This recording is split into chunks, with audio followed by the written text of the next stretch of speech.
Good morning, everybody. Welcome to Friday Focus on the 21st of February. Really seems that the year is trundling on very quickly. We're heading towards the end of the second month, but this is half-term week for many people. So if you've had a break, I trust you've had some chance to rest and recoup and restore and just find your feet again. I know many will have been involved in intervention and revision classes if you're teaching or you've been organising them in your school, but I hope you've had a chance to rest and recoup. This has been a significant week for us, in terms of building a following around Friday Focus. We've just hit 4,000 subscribers to the newsletter and just bridged that 22,000 followers on LinkedIn, which to us is, the reason for doing this is to spread the message. So thank you for those that you are following and subscribing and getting involved in the conversation. That's what this is all about. Really pleased this morning to welcome a guest who brings another dimension to this series that we've been on, looking at inclusion, this idea that everybody has the right to be educated and be included, whatever your start point, whatever your journey has been. It's all about, for everyone, the chance to start life and then follow through life with an education, an opening of the eyes and the mind to more than we currently know. So my guest this morning, and I welcome to the stage Jonathan Hassell. Morning, Jonathan. Nice to have you here. Morning, Chris. Lovely to be with you this morning. End of half term, so. You were just telling me that you've had a bit of a half term yourself, so you get it. It's important to grab what time you can to just relax, spend some time with the family. It's amazing what that does to kind of make sure that you're kind of on form. So hopefully I'm on form for you today. Brilliant. That's Jonathan, it's important as leaders that we take time to look after ourselves as well, isn't it? We can be so focused on our vision and our values and our purpose that we lose that sense of, we won't have any of that if we're not in it and we're not healthy in it. So looking after ourselves is important. Anyway, look, Jonathan, just tell us a bit about your journey. Really intrigued in your story, some of the things you've been involved in. Digital inclusion we'll come to in a second, but just tell us a bit about how you get to be here. What's Sure. So I guess my story in the inclusion world kind of started around about the turn of the century. Two things happened at the same time. Firstly, I got a new job at the BBC.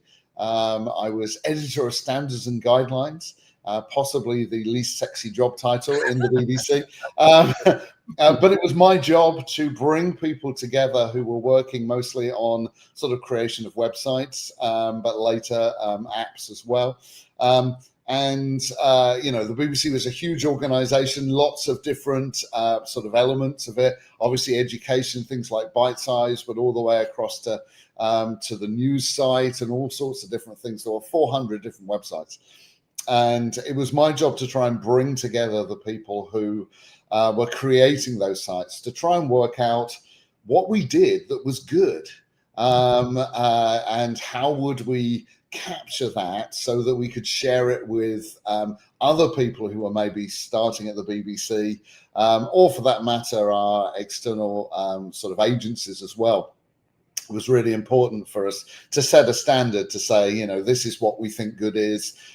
These are some of the ways of getting there, and this is what we expect, and what our viewers should be able to expect from the BBC. So that was there. And one of the things that actually they asked me to do in the first couple of weeks was to look at accessibility. So the BBC had a rich history in making sure that people who have a disability were able to consume, if you like, BBC content, things like captions, for people who are hard of hearing on the TV, that sort of thing.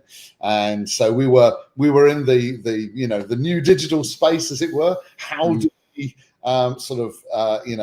support the needs of people with disabilities there as well? So that was happening professionally. In my personal life, my nephew Carl was born with a condition called spina bifida. So we had a personal sort of stake in accessibility as well. And those two things that kind of came together enabled me to understand not just why accessibility is important for organizations, but also why it's essential for people who actually have disabilities, that you understand where they're coming from, what they need, how maybe you need to alter your communication, whether that's a TV show or a website or some information, whatever it is, to make sure that you're not unwittingly excluding them. So yeah, it was a big year for me, 2000, and a lot of great stuff after that. And 25 years later, here we are, and you're still doing that work, and it's brilliant. So, what was the career? So, what got you to BBC? What was the I was so I'd done a doctorate in human computer interaction. So I was always interested in computing. But I was also interested in human beings and actually how we related to digital technologies. So after my degree, I did actually something which is now really very, very relevant, but at the time was so far ahead of where everybody was thinking, it was almost silly. So, here in 2025, a lot of the stuff that people are talking about are AI agents, if you like, the idea that you interface with a computer, and then the computer does things for you, and it's intelligent, and it brings stuff back, and maybe it can change the way it presents information to you, because you're currently out and about at the moment, and so you need it read out to you rather than in text, or actually you just want it in video or something like that. These were the sorts of things that my doctorate was about. We really didn't have the tech to do the sorts of things that we were wanting to do then. It was neural networks, but it certainly wasn't large language models. And nobody outside academia was really doing any of this stuff. So a lot of what I was trying to do was to help us all sort of like use these computers in ways where they were helping us to get things done, rather than we felt like we were having to sort of like contort ourselves into what they wanted us to do. We've done this series on inclusion, and we've had lots of people talking the great and the good, but I just think back to just in January, AJ Ahmed is an ex-Paralympian football specialist, but unsighted. So on off camera, when we were doing the conversation, I was just fascinated by his ability to take information from a screen reader. And AJ, if you're watching or listening, you have my massive admiration, but just the speed at which the information was coming at him, using a screen reader. And I know people that use them, but I'd not actually listened in that sense to someone accessing it in that way. And it's just that the intent around what you've just described, we're looking for machinery to help and support, but just that now that we've got that desire to achieve something, the technology will follow, because our intent is around building this so we can and sort of move into it. Like just Jonathan, just describe to us a little about the barriers that you perceive in education in this field, because you're doing reviews with people. I mean, yes, you're looking at websites, and that can seem very straightforward, but it's not, is it? There's a whole lot that needs to be considered in this journey. Tell us a bit about the sort of barriers that you're dealing with. So, and I mean, literally, we yesterday I was doing what we term user testing, user research. Today I'm doing more because even as somebody who's been working in the industry for kind of 25 years, there is always more to learn because technology is changing all of the time. And actually, that's kind of one of those barriers, if you like. Sometimes. Somebody with a disability normally has to work out how to change the way information is provided for them or interaction is provided for them for it to suit their needs and preferences. That can be anything from what you were talking about, which is somebody who's blind, who can't see the screen at all, so who needs it read out to them. There are kind of real challenges there. The simplest one, the easiest one to kind of get your head around is that's great when the stuff on the screen is words, but when the stuff on the screen is images, yes.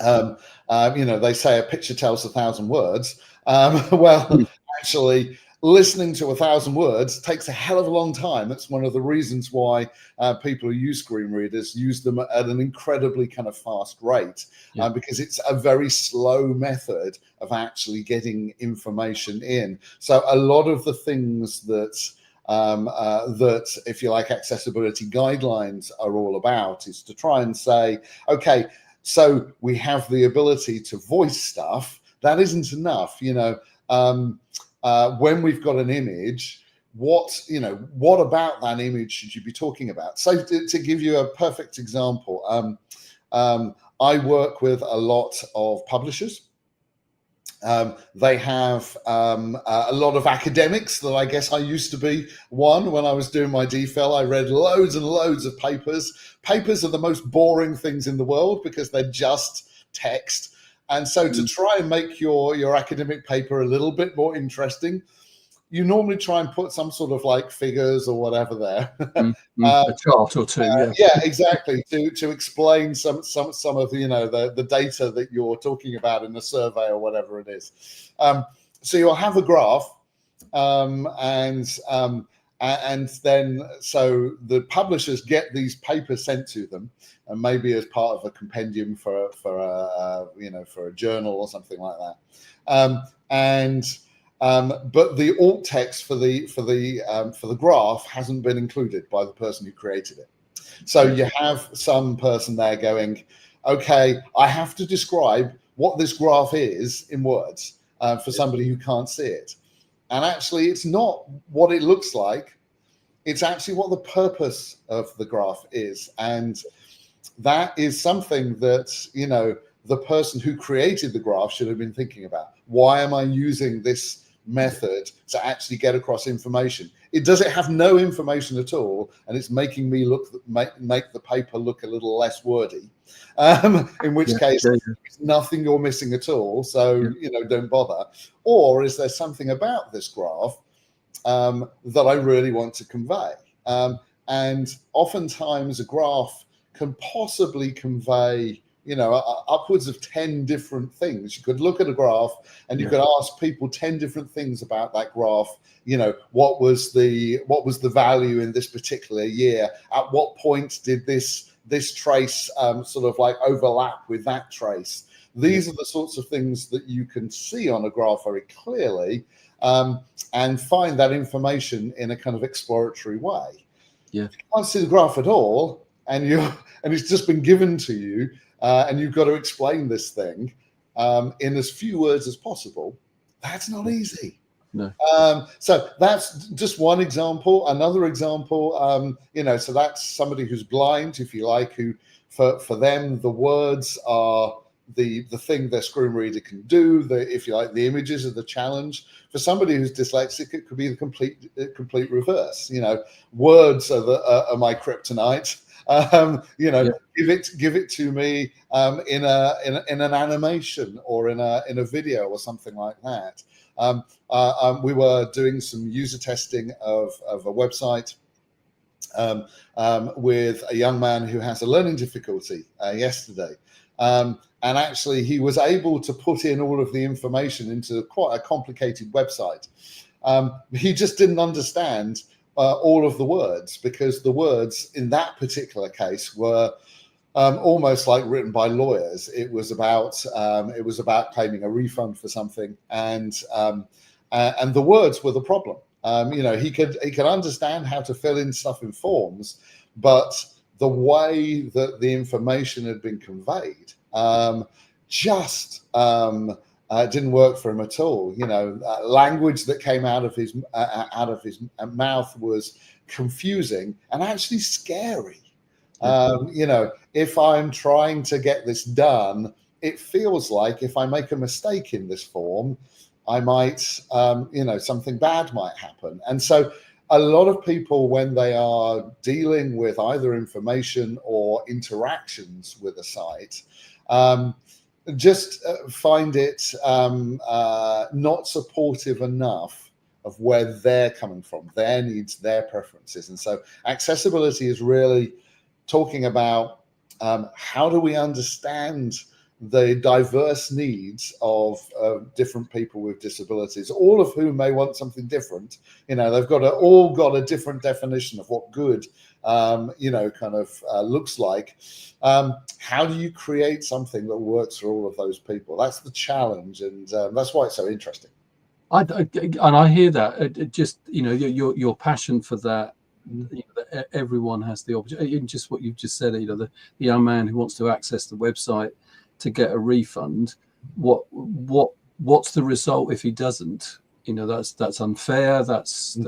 He feels diminished. But it's empowering to be included. It's empowering to be involved and feel that you've been successful. It's very easy. I was just thinking through what you were saying about the academic papers. Just that whole idea of my background was in graphic communication, so that's where I sort of began my teaching, apart from the sort of the craft work that I used to do. But that just teaching young people to think about what we're communicating and how we're communicating it all starts with an intent. What you're trying to say. And that, exactly what you're saying, even at the academia level, we're thinking about, well, what are we trying to say, and who's going to be listening, and how can they hear it, and how can they see it, and how does it make sense? I find it fascinating, and it's great to talk it through, Jonathan. So, that we've touched on a benefit. You feel empowered. What in terms of what you're doing. What's the result? So you do a website review, you look at digital activity, whether it be an app or what's typically happening in the organizations? What happens as a result of what you're doing? Yeah, so I mean, that's exactly the right question to answer, because unfortunately sometimes the organization actually hasn't thought about that. They've just thought about the testing. So when somebody comes to us and they say, can you test this? Our next question is, what are you going to do with the results? Because unfortunately, there is quite a lot of legal stuff around accessibility. And so if you haven't got it right, then potentially you could be sued. And so organizations kind of want to know, have I got it right? But we find that a lot of organizations are really not set up to actually get it right. So, an audit happens that, we give them all of this advice about how to improve things. They maybe don't have time to improve things. They maybe don't have the skills to understand, quite how that could work. So a lot of what we do is to try and get to a point where when an audit or something like that happens, they're in a position where they are more likely to not be overwhelmed by the results. And the only way you can do that is to actually make people better. From our perspective, the problem with the industry that we're in, the accessibility industry, is that most people, when they say the word accessibility, the next word is audit. And when you think about it, where that word audit is used in the world, nobody wants an audit. Audits are not fun. They're not interesting. They're done by people that you don't understand. If you're thinking about an audit of your company accounts, this is not something you look forward to the results of. It's they're checking to make sure you've got everything right, and when stuff comes back, there's nothing in there most of the time that is going to make your life better as a business person.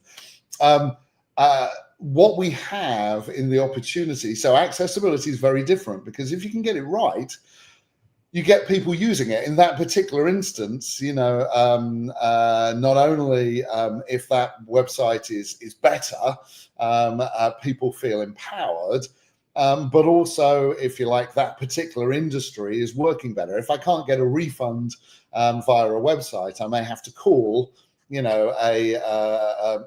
some help. That will cost the organization more money than if they're doing stuff online. We in 2025, it's massively established that digital is there for efficiency. Digital by default is gov.uk's slogan. The reason why we all have jobs, all of us who work in digital, is because if we can get it right in digital, it is cheaper for the organizations that we do it for, whether it's a bank or a government or an educational establishment. If digital works for all, that is the cheapest way of delivering customer service, as it were. And so from our perspective, we like to get people into a place where they actually get good. We do most of our work in kind of training people, and even our audits, the way we tend to do it is somewhere between investigation, is this right? And we like actually having our clients on the audit with us so they can see how we do it.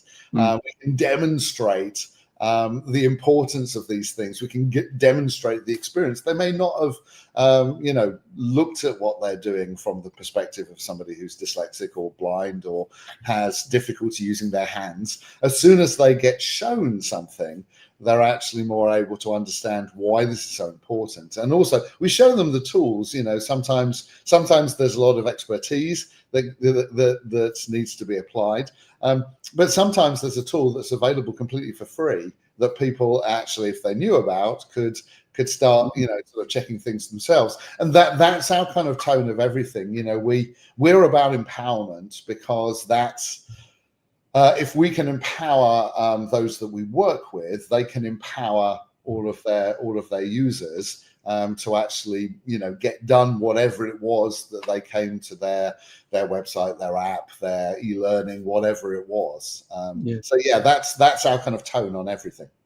That's really interesting. Again, you get the, we've had the audit report that you, but just what you've described, Jonathan, that idea of getting them to see you auditing is quite important, isn't it? Because people are then engaged in, I didn't think of using it. I've not seen somebody using it that way, and that's that's inclusive in itself. It's getting them to think that process.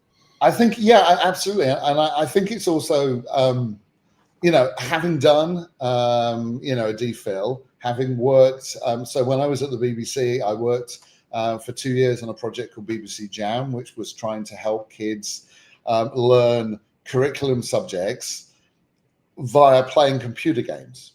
And I remember it well. I was teaching at the time it came out. Yeah, I mean, it was, I mean, for those people who've kind of seen The Martian, that kind of famous quote, I need to, excuse my language, I need to science the shit out of this. Yes. That's the official quote. That was the thing that we were trying to do there, was to say loads of kids don't think they like learning because they don't like school. Yeah. And what we were trying to do was to say, let's put together the curriculum, let's put together the people who really understand how to train this stuff. And now let's start understanding what motivates children and young people. And if we can put these things together and make this something that actually feels like it has relevance to their life, The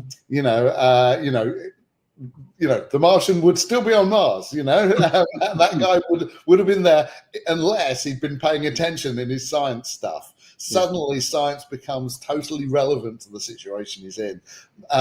And so I guess I've had an undercurrent of education and motivation running through my career. My mum was a primary school teacher. I used to kind of do stuff to kind of mentor her kind of kids in class. Motivation is where you have to start. Unless you are motivating people, they are not going to learn. You can try and teach them something, but if they don't want to hear it, that it's not going anywhere. And certainly it's one of the reasons we brought what we term our live audits in, because oftentimes the accessibility process is unnecessarily untransparent. Normally what would happen is you would pay a lot of money to an accessibility company and they would send you a report that makes you cry. That's the kind of that's our critique of our industry. And that report is hugely long because you're having to communicate where the problem is, what the problem is, what to do about it to people that you would never, ever meet. And our critique was that just isn't human. That's not sensible. If we could actually show people, then not only will they understand a lot more quickly, and we won't have to kind of chop down trees and do big long things. We could just record the session and they could see it in a much more tangible way. But they can ask questions of us. We can actually make this a really engaging process because from our perspective, we are passionate about what we do.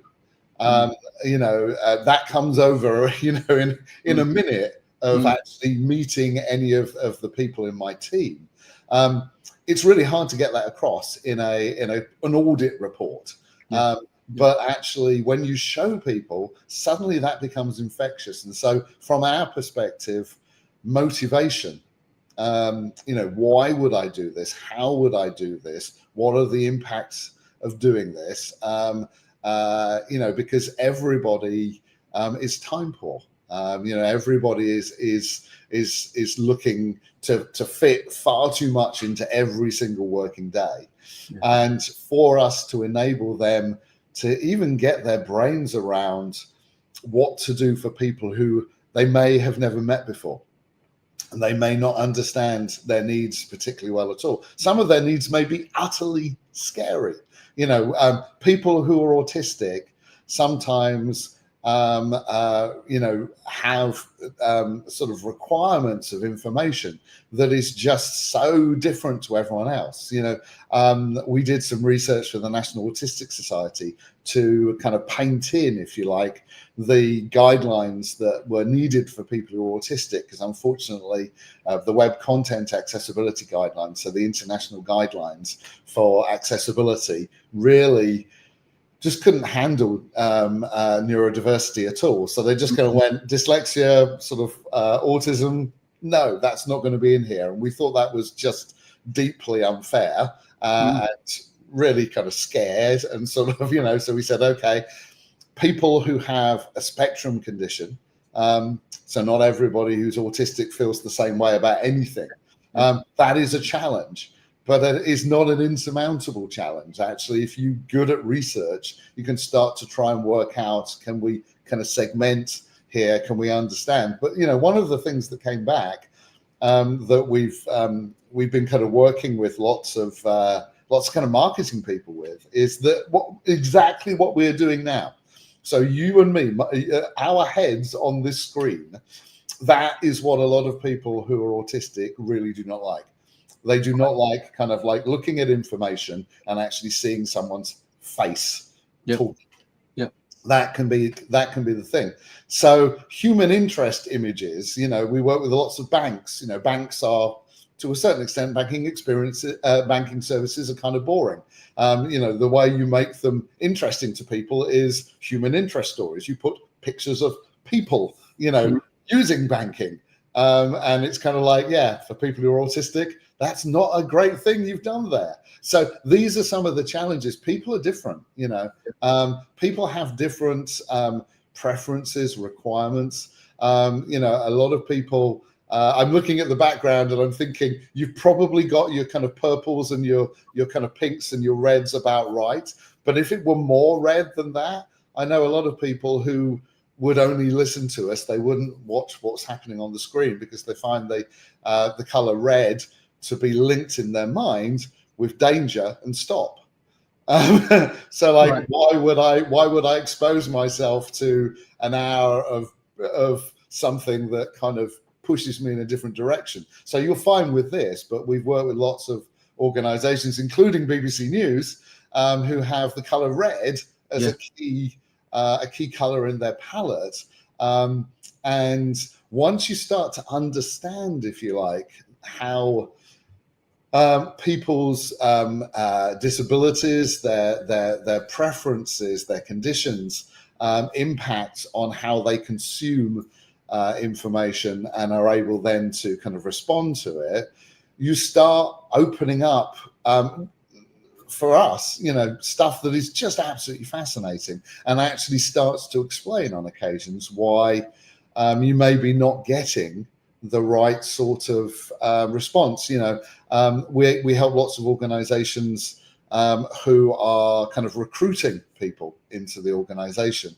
And it's kind of like, so if we've got someone who's autistic, how do we set up an interview so that they can actually, if you like, kind of show their true capabilities rather than be overwhelmed by anything in the visual sphere that might kind of make them have to kind of get through that overwhelming to actually answer questions and things. It's a fascinating area, and the more you look into it, the more you find, really. Now, Jonathan, I just listening to what you're saying, and I'm sure people that are listening, and I just a message come through to say that maybe the signal's not holding this morning. I mean, obviously, from my point of view, I can see everything, and it looks like things are okay. I will just pause and say thank you if you're here. We do value your involvement. So if you want to comment on LinkedIn, then please leave a comment. If we can bring it into the conversation, then we will do. Gemma, thank you for your warning on the signal this morning. I really appreciate that. But please do like, share, and subscribe. We're trying to build more of this dialogue, and really, I just, the concentration that we've had on inclusion, just what Jonathan's just been saying around that whole idea of, it's actually not acceptable to say, well, we're going to look at inclusion, but we're not going to look at this because it's too difficult. That, if we really mean and understand inclusion, it means that everybody has the opportunity and everybody has the right to access information, education, and this whole process. So it's good that we've got people like Jonathan and Hassel Inclusion in there making that point. I mean, certainly what you've just said, Jonathan, about the web content accessibility guidelines, you've been affecting that in that sense of growing its breadth. But, I've been saying for a while, that this whole idea of the SEND provision in our country being stretched to its limit, it's all about the consideration of it as an addition to the standard, where actually what we need to do is to come back and look at what we're offering as the core, and does it meet the needs? And I would go as far as to say, the drive to adaptive teaching in the classroom, so teachers' responsibility to change what they're doing for the needs of the children is right, but it's also wrong. Because the whole idea is that everything we do in school fits everybody, and if you don't fit, then we need to do something else. So it's not just a load on the teacher. We need adaptive curriculum. We need adaptive processing. We need to look at everything that we're doing in that broader sense. So please like, subscribe, and follow. Thank you for your involvement. And let's just get back now. Jonathan, I've just mentioned the web content accessibility guidelines. You've been doing some work on sort of affecting the bigger picture, haven't you? You've been writing some of that material. Tell us a bit about that journey. Yeah. So I mean, so there are kind of technical issues around, if you like, accessibility, which is kind of understanding the needs of people enough to be able to work out, what's how to adapt in those circumstances. The other aspects of things, and most of my work has been in the management of that, if you like. So exactly what you've just said. I'll give you an example. So we run webinars every month for Hassle Inclusion. The webinar that I ran last month is the first month in the year is what we call our Trends webinar, where I try and summarize the entire field of accessibility within an hour. It's quite some undertaking. That's quite a thing to do. But because we work across all of it, and also our audience kind of expect that from us. We have hundreds, sometimes thousands of people with us on those webinars, and each one of those the people on the call might be interested in a different part of that. We're interested in all of it. But if you're a designer, you want the design bit. If you're a coder, you want the code bit. If you're a kind of like a strategic leader, you want that bit over there. So we try and summarize everything because we know that we don't know our audience perfectly. We don't know who they all are. And so we want everybody to be able to come away from that with something that resonates with where they're at, answers a question that they have. And also we provide the webinar for people to go through again whenever they want online. It's got captions, it's got a transcript.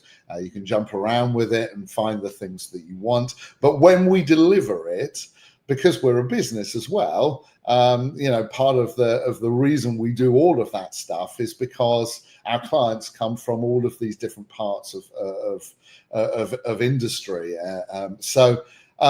And regularly I get people saying, "You're going too fast. How dare you? You call yourself an accessibility person?" And so there are some things that are very, very difficult to actually make inclusive in the moment. In that case, what that person is basically saying is this either needs to be 2 hours long so that you can slow down, in which case nobody would come to it because they don't have 2 hours. Or we need to put half of the content in it. So however we would do that, it would be depriving other people who are very happy with the speed that it goes through from stuff that is important for them. So the reason we do what we do is we think very long and hard about what the live experience should be like, but also what the, if you like, on-demand digital experience could be. And I think that's maybe the kind of thing to look at when it comes to the management of this stuff, because if you've got people, all of whom want something different, how do you handle that in even a class, 30, 40 young people? If they all want something different, if they all want, if you like, that class to be exactly the way they want it, can you do that? Is that possible? That's what a lot of my work has been in. The phrase that's normally used with all of this stuff is inclusive design. Some people use the term universal design, and I take issue with them on that, because universal design effectively says you can create one thing that everyone will want. And I think that's totally untrue. I think in reality, and this is where I think we're actually getting to in maybe the next couple of years when it comes to technology, is something that we've been talking about a huge amount of the time, which is things that are so personalized. It's not inclusive design, it's design for me. So every single person wants the experience of whatever it is, information, interaction, enjoyment, learning. They want it the way they want it. And that may be very different from the person sitting next to them.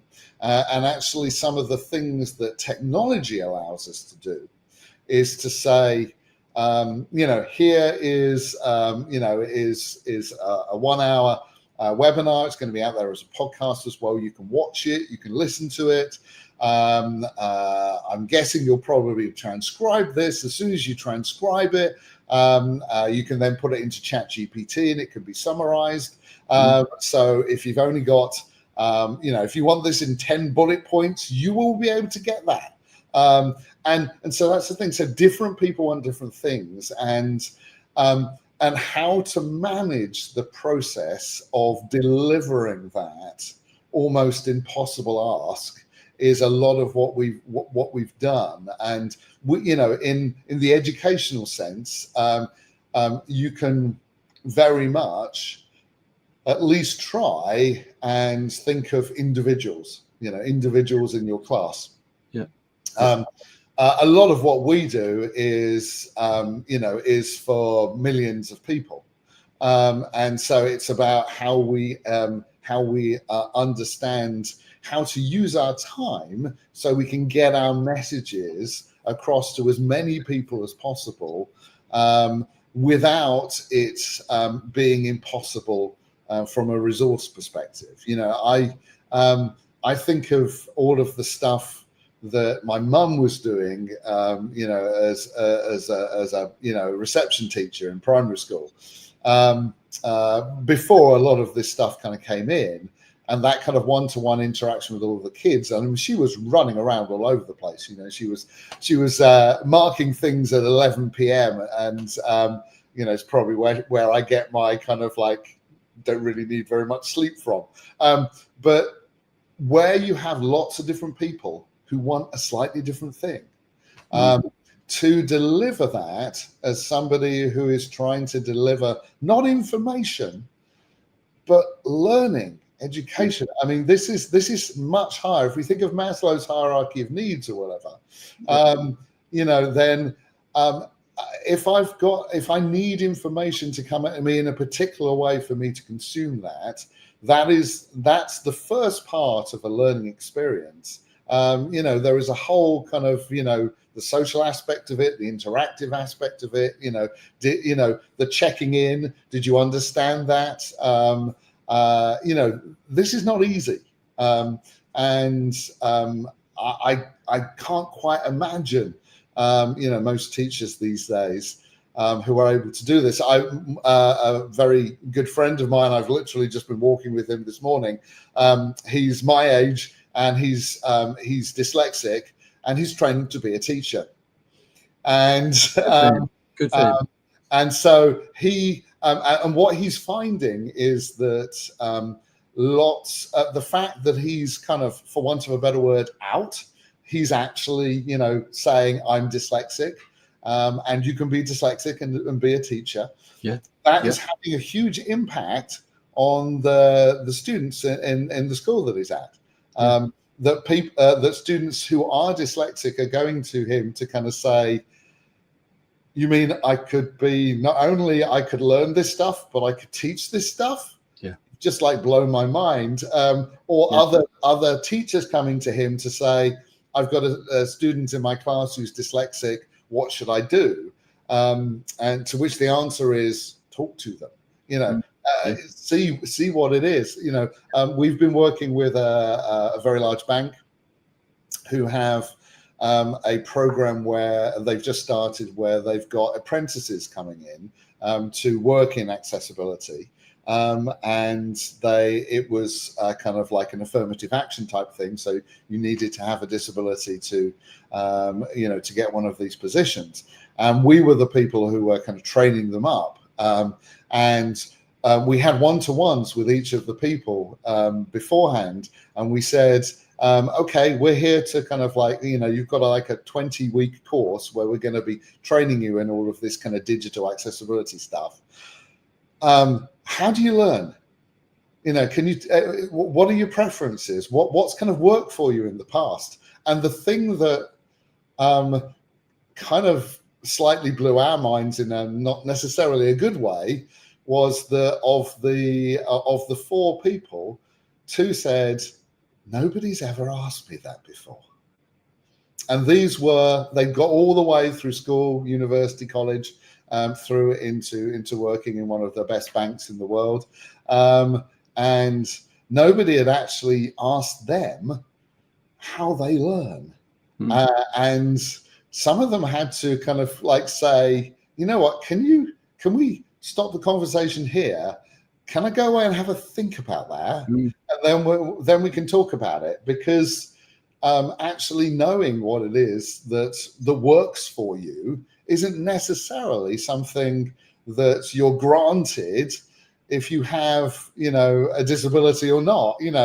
Nobody, and it's that sort of thing that I think, from our perspective, it's so important. So you've got loads of kids who want to learn, hopefully, who maybe don't know how it needs to be for them. And you've got teachers who are trying to work out, I've got 40 kids in the class, all of whom want something different, and they don't even know what it is. Yeah. How do I do this? And a lot of the work that we've done in the international standard on accessibility, so ISO 30071 Part 1, is very much around the sorts of stuff that you do, Chris, which is there an efficient way of doing this? If we look at this in a less of a kind of one-by-one way, but more in a, how do we do this across a school, an organization?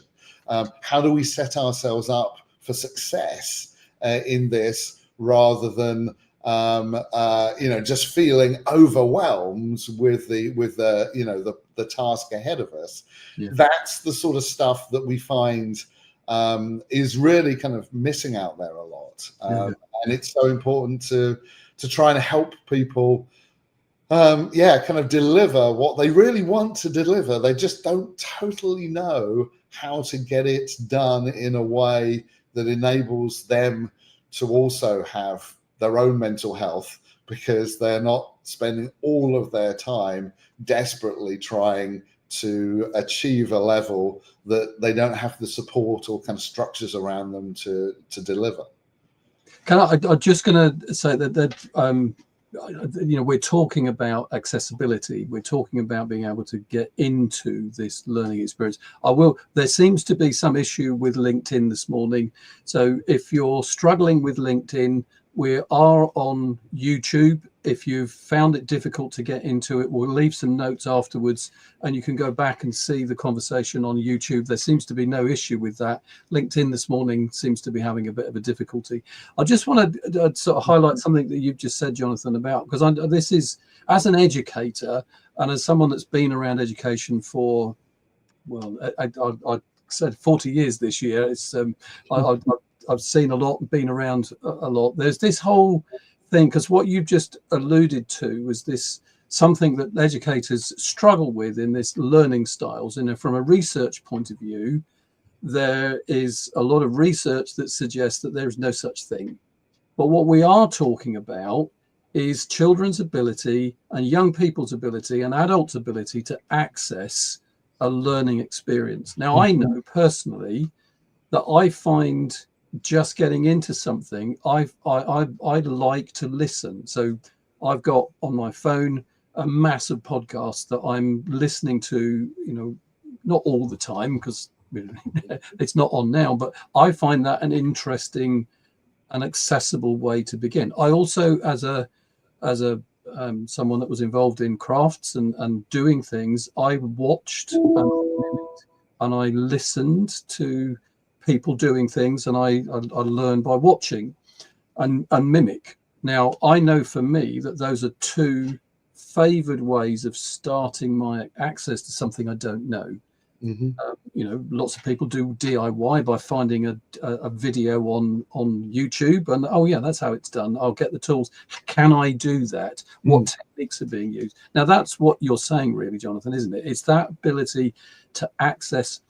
But the access to all sorts of technology where we are now, you talked about, transcripts. I know I used to use in the classroom text to speech and speech to text quite a lot, because one, I kept losing my voice and I needed to be able to get information to children. So to write something and then have text to speech on their computer in the classroom was brilliant, because it got them involved straight away. So all of these techniques are the benefit of where we live now, the technology that we have access to. But it's not about my own preference to, I want to be an auditory learner, so give everything to me in sound. It's just that sparks interest in me, and I know that, and I listen for it, and that's an accessibility issue. Now, what you're saying is that there are, it's not all things to all people, but there are means that we can use to allow somebody to start the journey, to access it, to get in and to begin, and not be door shut. You're not a bookie person. You can't read this. I'm not going to get in. So what you're saying is there's sort of more to our toolkit to be able to begin that process. Yeah, and I think, I guess the way I come at it is so if I were just creating a problem for teachers and saying work harder, then we should just stop this podcast right now. But I believe digital has actually got some of the solution. I'll give you an example. So, I've been using this ever since I kind of worked on BBC Jam. Say, for example, you wanted to learn about volcanoes, how volcanoes work. You could read a book about how volcanoes work. Lots of words about magma and and all of that sort of stuff. You could look at an animation. You could think, actually, I don't like books. I'm just going to go on YouTube and kind of someone will explain it to me with an explainer video. Yeah, that's what you would do if you were a business in doing this. Can we do an explainer video? I get that sort of email about 2 times a week. There's one on our Hasso Inclusion homepage. It's a 1.5 minutes long. It's a really, really good video. It gets a point across very, very quickly, very, very well. I could watch a video. I could watch a video of National Geographic of lots of volcanoes erupting, and somebody kind of explaining it all. Or I could go to a volcano. I could actually be there and breathe it in and actually explore it for myself. Obviously, the health and safety of that is a little dodgy, but that's the thing.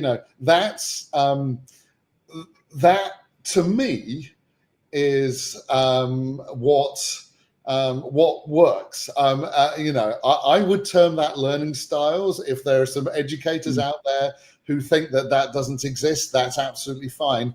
But I know from being a human being and talking with huge numbers of people that works. Jonathan, I say it because I know there are people that are involved in education that are in that mode, and we need to break that mode. We do. Where we're talking about inclusivity and we are talking about accessibility. Sure.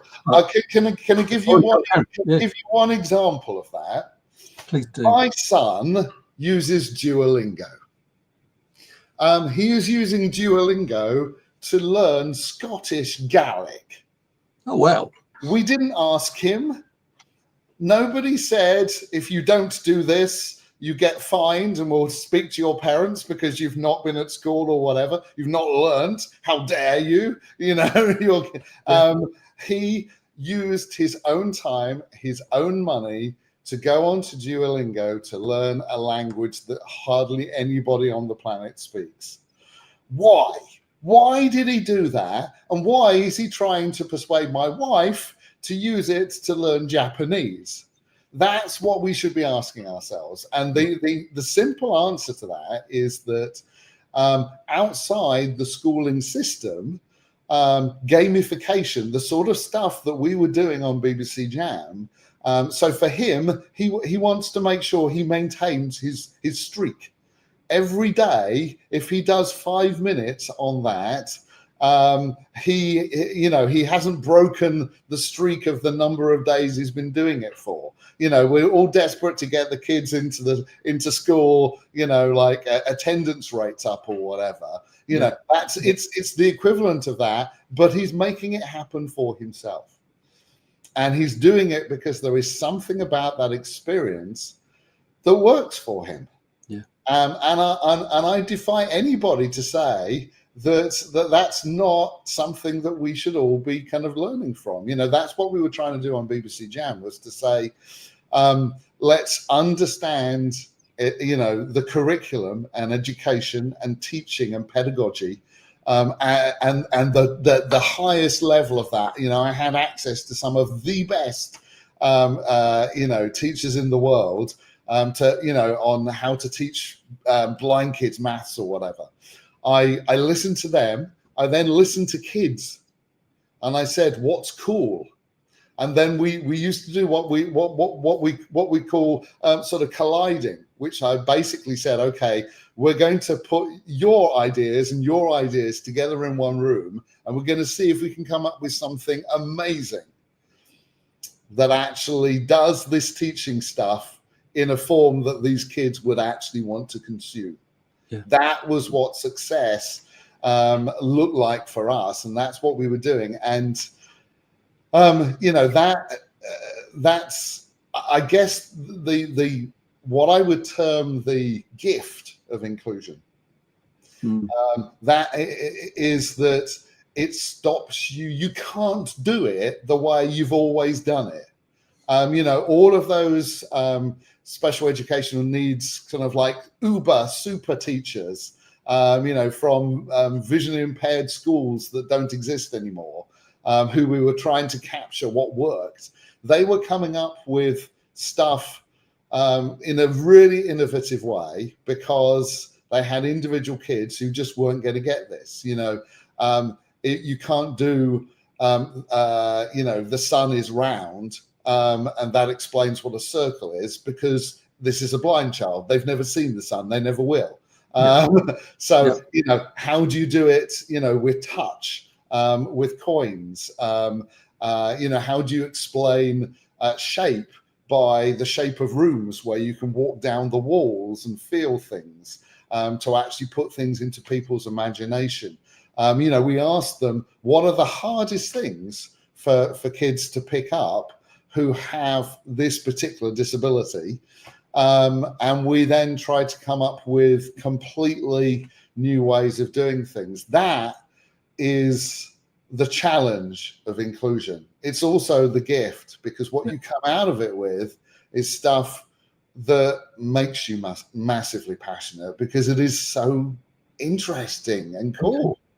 And brilliant for your son. I mean, I will say there are a number of Scottish people listening on the podcast, so it's not that Scottish Gaelic is it's a minority language across the world, but it's what a brilliant example of getting into the passion of learning, finding something that you're interested in. I know as a form tutor, when I was in school, it wasn't just about, you're doing 14 subjects and you're just running around the school doing these sort of domains of knowledge, but it was finding out the other things that they were interested in.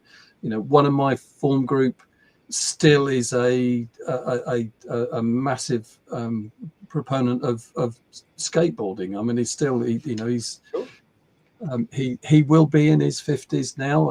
If you're out there listening, good for you. I watch the stuff often. Others, into kickboxing. Others into history. That parts of it. I can think of the characters and just their own interest and the way they access something. And it was just for me to show an interest in that, to show that was part of their journey. Jonathan, it's been fascinating talking to you, and technically we've got to an hour. I want to ask you that last question, which was, so there are a lot of educators, school leaders, CEOs of trusts and teachers that get involved in this and listen.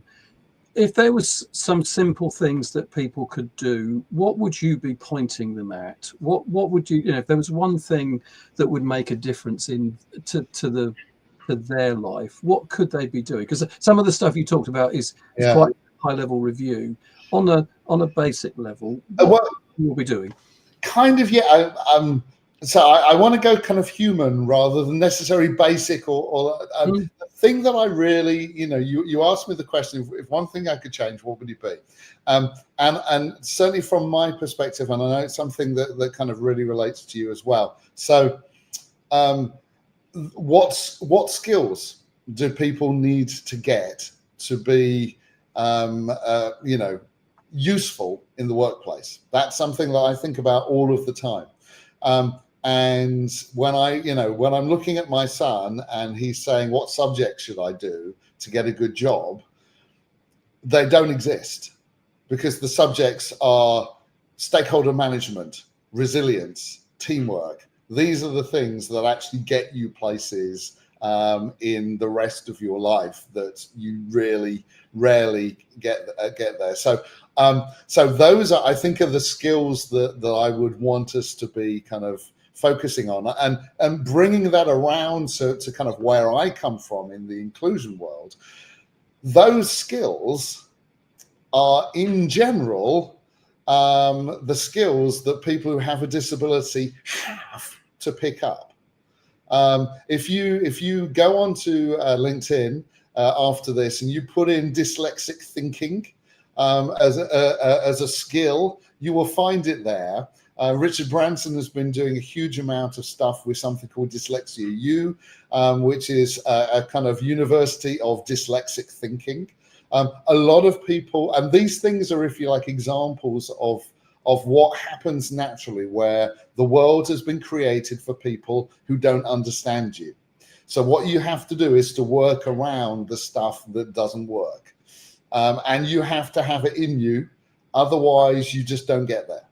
And that again is the what people who have a disability have in spades. So the other thing we get talked about a lot at the moment is getting people back into work who have a disability. I would suggest that actually, if we could make work for people with a disability, and a lot of that is getting digital tools accessible for them, the things that they have that everybody needs, but it's not there on your average CV, they already have. Most people I know who are making it rather than coming under it in terms of dealing with their own disabilities, impairments, the fact the world wasn't created for them, have got that teamwork, resilience, all of the rest of it in spades already. They just need the world to be a little bit more accessible so that they're not having to use those skills all of the time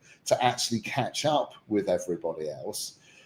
If we can actually get to a much more accessible world, they can be telling us how to do all of the stuff that maybe is missing in a whole generation of younger people who have kind of been spoon-fed a lot of stuff, and employers are saying don't really kind of have what's needed for the workplace. Chances are the people who do are exactly the sort of people we're talking about when we're talking about inclusion. And that's a really important point to conclude on. And I Jonathan, we're very much on the same page. I mean, just listening to you saying that, I think so. I've just finished my first ebook, which is on the efficient school, which you referred to earlier, which is all of the stuff about how do we make the process of education more efficient rather than just using systems that we've always used. But the second in the series that I'm putting together is the impactful curriculum, and it really is about what you've just said. What is it, the competencies that we need to be allowing young people to access are all those things you said and more, and just we've got to rethink this process. It's not just about knowledge domains, it is about the accessing the skills and attributes that you've just referred to, and it's such a powerful way to end.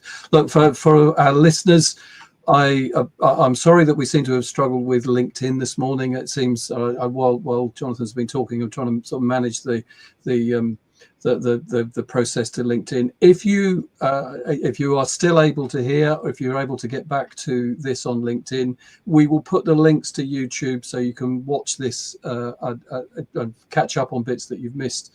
We're on the YouTube channel, our Smart Curriculum Network channel on YouTube. We'll be back in 2 weeks with our next Friday Focus, and you're welcome to join us then. Sorry about technology. It does always do things to us in the way that it does, but it's been great, Jonathan, to talk to you this morning about this important subject, and thank you so much for giving us an hour of your morning to go through this. We appreciate your time, and thank you very much. It's been a real pleasure. Thanks, Chris. And as I say, if anyone wants to continue any of these conversations, you can find me on LinkedIn. I say my LinkedIn details are all on the. Chances are the post that brought you to this. So yes, absolutely. Feel free to get in touch. I will make sure that you can hear all of it if there's been a pause in it. But to say YouTube is where to find the stream, and it will be there as all of the other Friday focused sessions are. Thanks very much. We'll see you in 2 weeks' time. Jonathan, appreciate your time. We will conclude there. Thanks a lot. Thank you. Bye-bye. Bye-bye.